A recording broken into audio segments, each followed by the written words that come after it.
also influences coming from local tradition of the past, and in Western Iran, but it's also in Eastern Iran sometimes, Zoroastrism, which was the main religion before Islam, remains with some tradition important.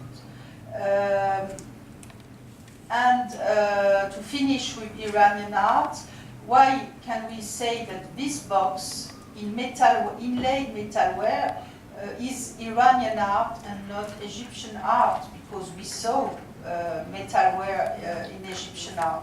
Because of the shape of the box, which is the shape of a mausoleum, a Shiite mausoleum.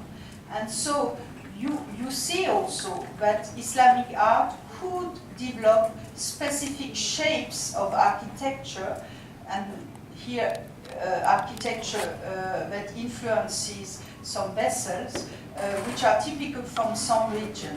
And the art of the carpets that started after the 15th century, and here we are in the 16th century, are also very different from one region to another.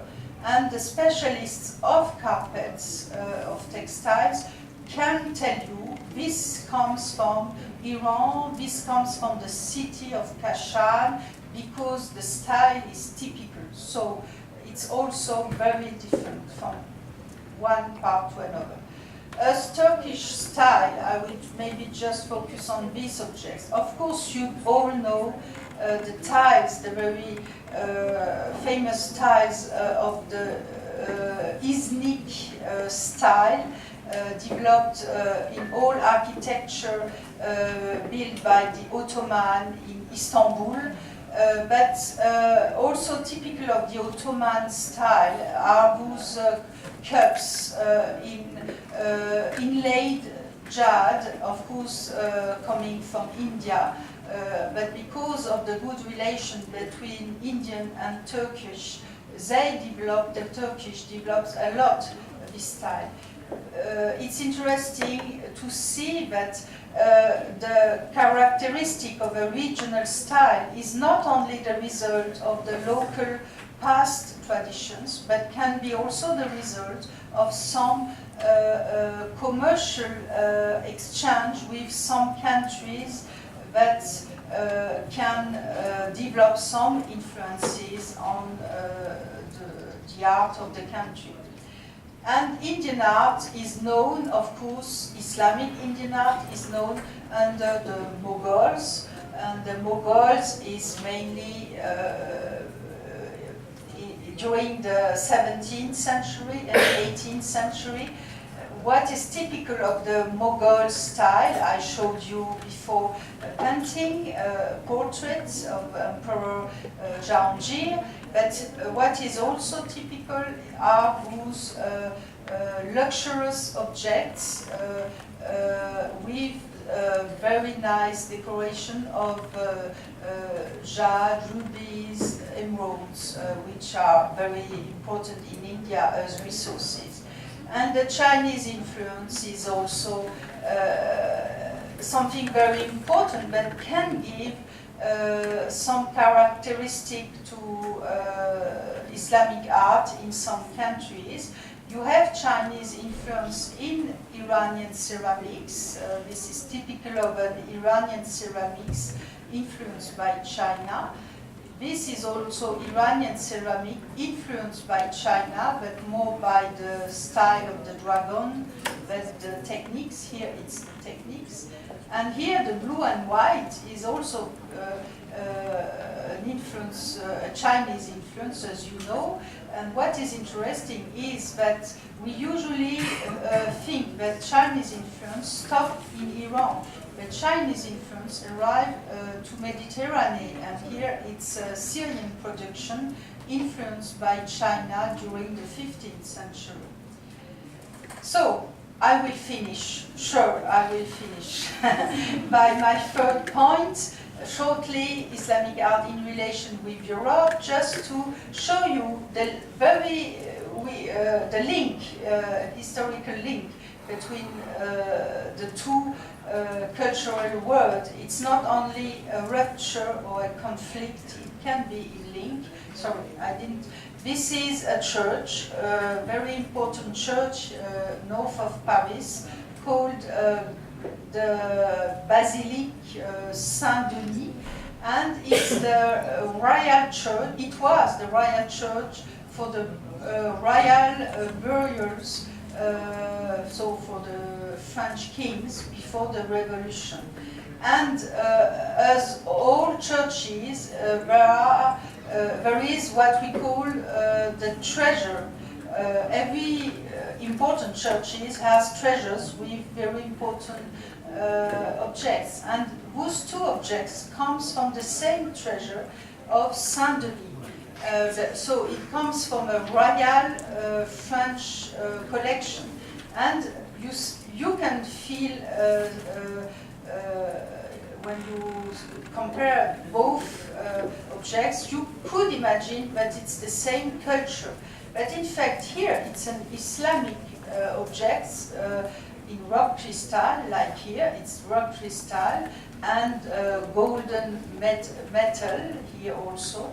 But here it's Islamic art because it was done by the Fatimids in Egypt and exported for the Christian in Europe. And here it's imitation, it's a European creation. It was for the Queen, the French Queen Eleanor d'Aquitaine, and it's imitation of Islamic art by the European. Other type of imitation by the European of Islamic art, this, you saw it before, it's typical of this Islamic lusterware from Abbasid time. And here, you could imagine it's the same context. It's a few centuries later in Spain, typical ceramics from south of Spain under Christian rules. So you have imitation of Islamic art in European art. And in ivory work also, here it's, you saw the first image I show you was a box in ivory. This is another one of our collection that you see here. And here, in another gallery of the Louvre in north of France, we wanted to show also the same style that we can find in the same period. We are 10th century. Here we are in Madinat al-Zahrad, which is Cordoba, so under the Caliph, and it's typical of this caliphal art of the beginning of Islam.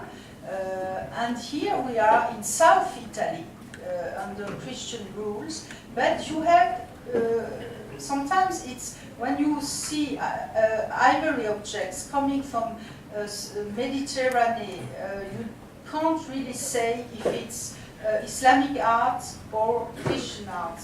And there are a lot of research about this, and we know that it was sometimes the same artists that work for Muslims or for Christians. And here it's also interesting, it's astrology on Islamic celestial globe coming from Iran, Safavid, and here a European globe from the same time.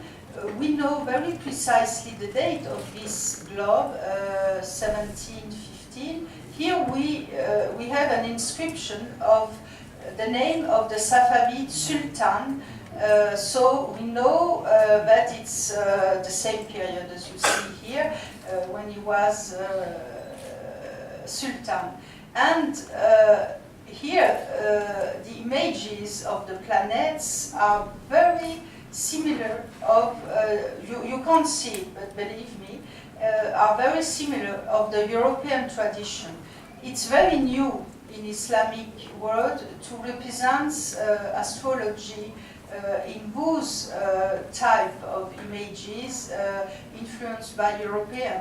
But it's the time, this beginning of 18th century, is the time in which Dutch astrology is very important and influence also the Islamic astrology. Thank you. Thank you very much.